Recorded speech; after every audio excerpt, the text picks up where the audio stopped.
vốn là khơi vợ lòng vào tên này khăn lá hay cũng thắng lúc mà mình khi nói khi dù bò mà này loại hiền là nấu té khăn là tao hay số ta số anh nấu xa tạo của hiền ở dưới lem chuồng thôi này cái nào là đâu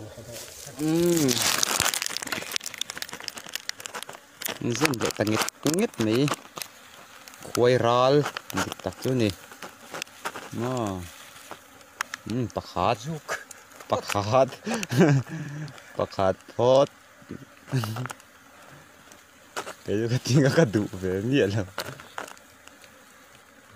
dân để tăng nhất mấy các bạn chú lăng anh đi cả hay cả phát tôn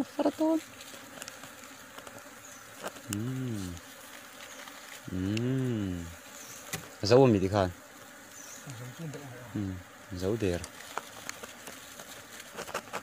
tuy khắp bằng này anh là khi ác hiện về rồi vợ anh lùng khi cần cắt thaliên khắp mấy cô tới cô nhẹ không ai té nẹp nồi hâu nẹp nồi hâu chú anh lùng liếm thà vích to nè té chế vóc lâu gần cắt chuột đấy nó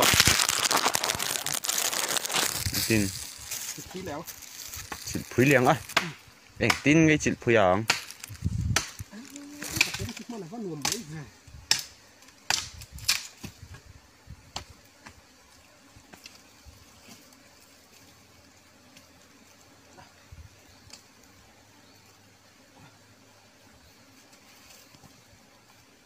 cái này lụa lại nãy không?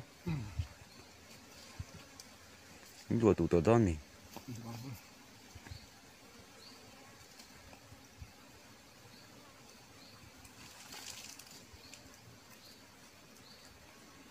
Khăn tôi lột bel phủi về tôm rồi xe. Khát thì dùng khá cần abu cần xiêm trả lệ mấy cái này hay thì hiện tại cần khói đó nè. Muốn ai hiện khói chừng hoa lần tôi mà thấy nghe mỏ. Cần đó phải việc mấy đâu ạ. Thấy đâu về thấy mấy cái có. Khát thì dùng khăn này report mấy rồi xe.